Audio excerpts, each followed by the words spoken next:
قصة أديب من إنتاج ساقية دار السلام. فكرة وإخراج حاتم السمان وأشرف السبع. ناصر موسى عقاد دار السلام، عضو نادي الأدب بدار السلام ومنسق ساقية دار السلام. ولد ناصر موسى في 27 من يناير عام 1968 في قرية عرب الصبحة بمركز دار السلام بسوهاج.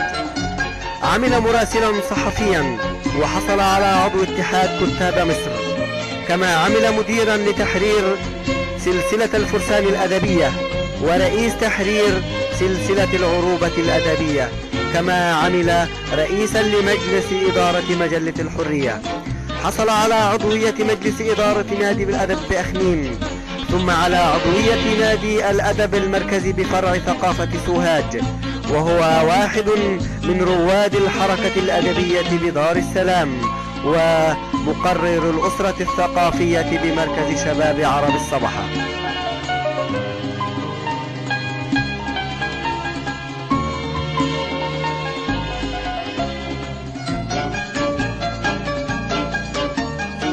ومن بعض إصداراته إبداعات ثقافية، ترنيمات فصلية، الدخول في دائرة الوجع، أغنيات جديدة لوجه الشعر، ولي ما سوف يأتي، الرحيل في البقاء، ومواسم الصباح.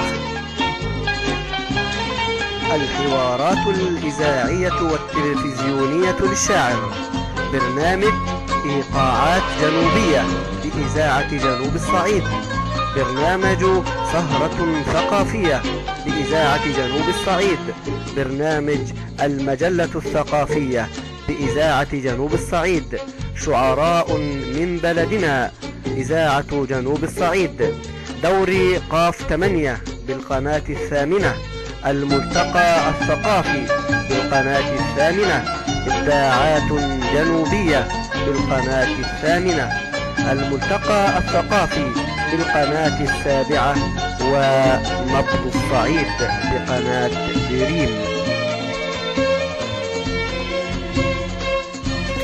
مشاركته في المؤتمرات والندوات، أشرف على وشارك في مهرجان الشعر العربي بعرب الصبحة دار السلام، كما شارك في معرض القاهرة الدولي للكتاب وكاظ الشعراء، وشارك في مؤتمر الآداب والفنون بأخميم مؤتمر عبد العال الحمامصي، وشارك في مؤتمر أدباء مصر ديسمبر 2006 بسوهاج، وشارك في ليالي المحروسة إقليم وسط وجنوب الصعيد بأسيوط، كما شارك في ليالي المحروسة إقليم وسط وجنوب الصعيد بسوهاج.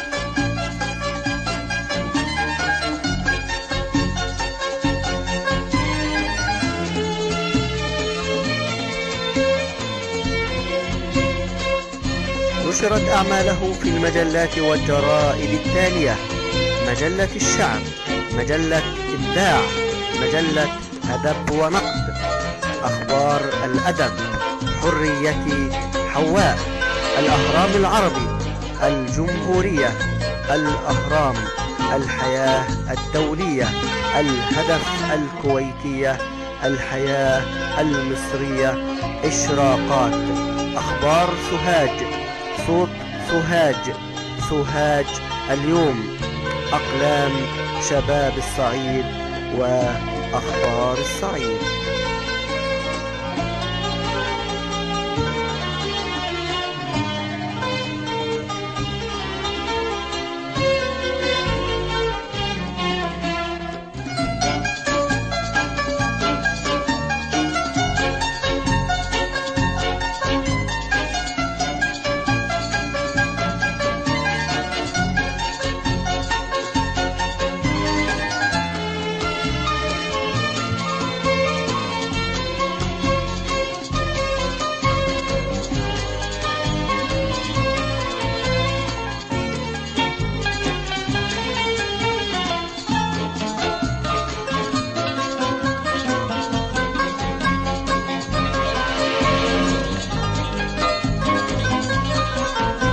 كنا معكم قصة أديب من إنتاج ساقية دار السلام، ومقرها قصر ثقافة محمد عبد الحميد رضوان.